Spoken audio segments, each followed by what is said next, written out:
Hello everyone, Shrimati मोहरी देवी Tapadia girls college के YouTube channel में आप सभी का मैं लायक बहुत बहुत स्वागत करता हूं। आज का हमारा जो डिस्कस का टॉपिक है वो है प्रोजेक्ट लेआउट से ही है। आज प्रोजेक्ट लेआउट में हम उन टॉपिक पे चर्चा करेंगे जो प्रोजेक्ट लेआउट को प्रभावित करते हैं।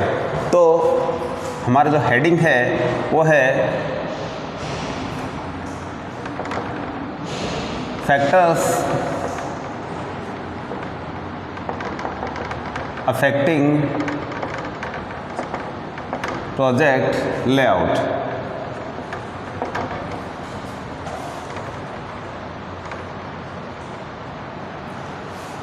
परियोजना अभिन्यास को प्रभावित करने वाले तत्व।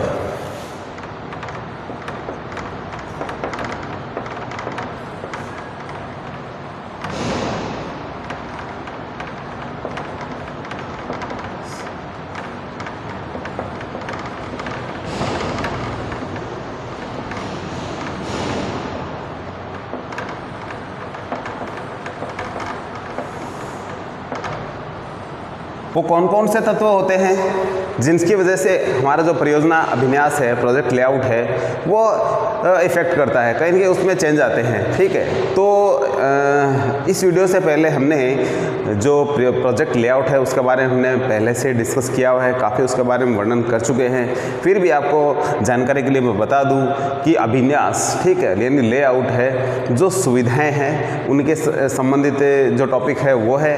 और सुविधाएं वो कौन सी है, कहाँ, जहाँ हम कोई फैक्ट्री सेटअप कर रहे हैं तो जहाँ फैक्ट्री का जो कारखाना है, और या इसके अलावा जो ऑफिस का जो कार्यालय है, या इसके अलावा जो भंडार गृह है, तो ये जो जहाँ हम कोई अपनी कंपनी फैक्ट्री सेटअप कर रहे हैं तो ये जो मुख्य इनके दो तीन चीज़ें होती हैं, वहाँ पर जो सुविधाएं दी जा रही है, ठीक है, कर्मचारियों को और को लेबर को, उन सुविधाओं को हम जो अभिन्यास के रूप में समझते हैं।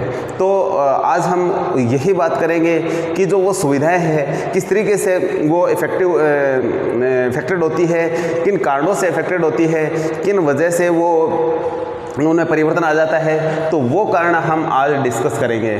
तो वो कारण है जो एक साथ ही हम इनको सबको डिस्क्राइब कर लेंगे। तो इनको लिखते हैं पहले।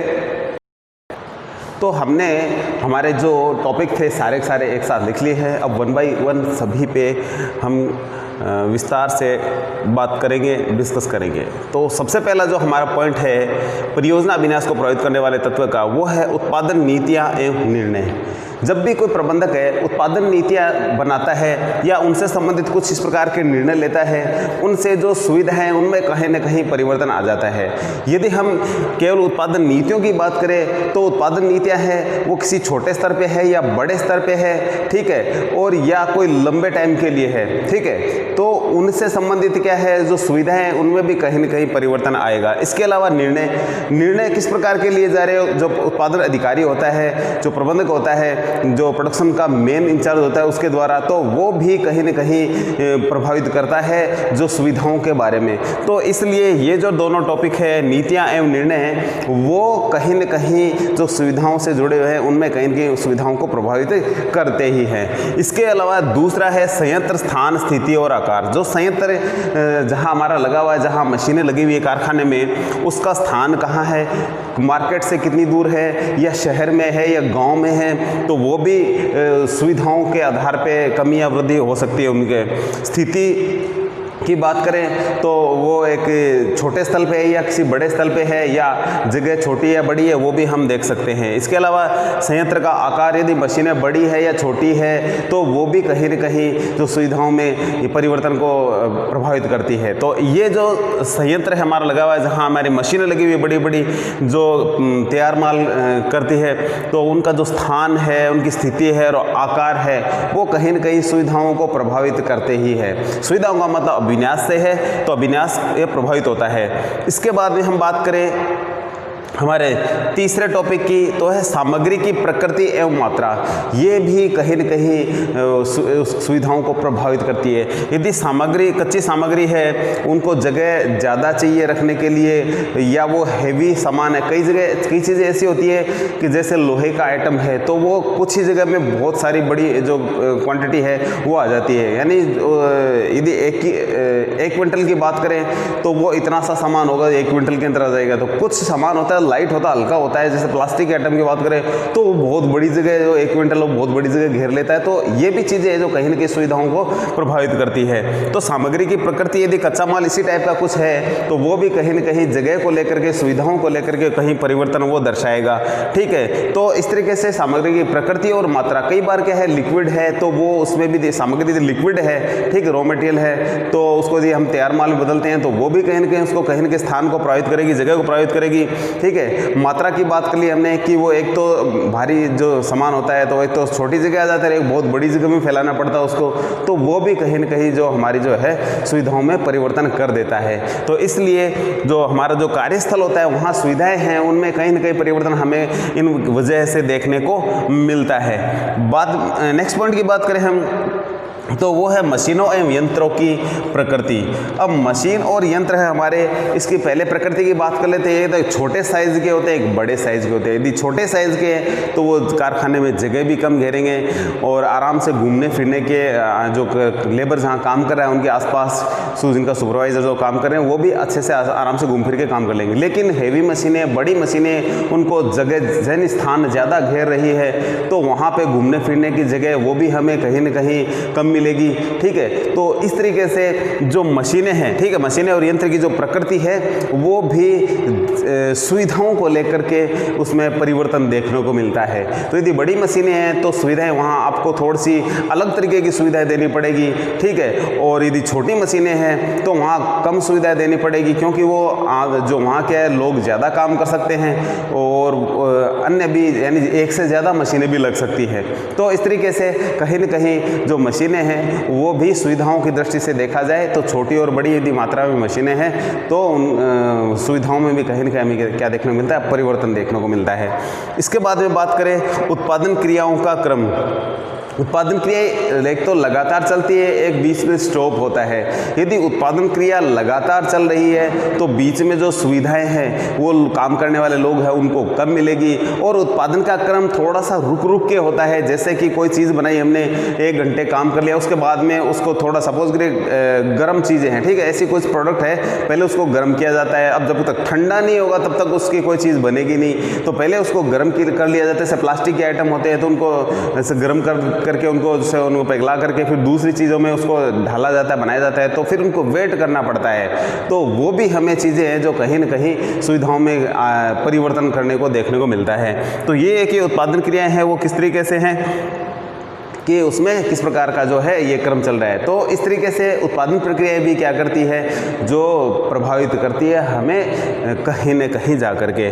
तो इस तरीके से उत्पादन का क्रम किस तरीके से चल रहा है, ठीक है, कंटिन्यू चल रहा है या रुक के चल रहा है, ठीक है। तो ये चीज़ें हैं जो हमें जो सुविधाओं में कहीं न कहीं परिवर्तन देखने को मिलता है। इसके अलावा यदि उत्पादन क्रियाओं की और भी तरीके से कुछ नए तरीके से हम सोचते हैं तो उत्पादन क्रियाओं का जो क्रम है, एक तो हो गया कि बीच बीच में गैप आता है। इसके अलावा एक सतत प्रक्रिया होती है, लगातार चलती रहती है। जहाँ लगातार काम चलेगा तो वहाँ कर्मचारियों को सुविधा भी और ज़्यादा देनी पड़ेगी। क्योंकि लगातार काम करेंगे तो उनके प्रोडक्शन में कहीं ना कहीं क्या आ जाएगी, कमी आ जाएगी। तो कमी उनके आए नहीं, थकावट उनकी हो नहीं, तो उनको खाने पीने की जो चीज़ें एक्स्ट्रा उनको जो चीज़ें दी जाए जिससे कि वो क्या है कंटिन्यू लगातार काम कर सके। तो ये भी कहीं ना कहीं प्रोवाइड करने वाली चीज़ें थी। तो इस तरीके से ये उत्पादन क्रियाओं का क्रम भी क्या करता है, अभिन्यास को क्या कर देता है, परिवर्तित कर देता है, उसमें परिवर्तन कर सकता है।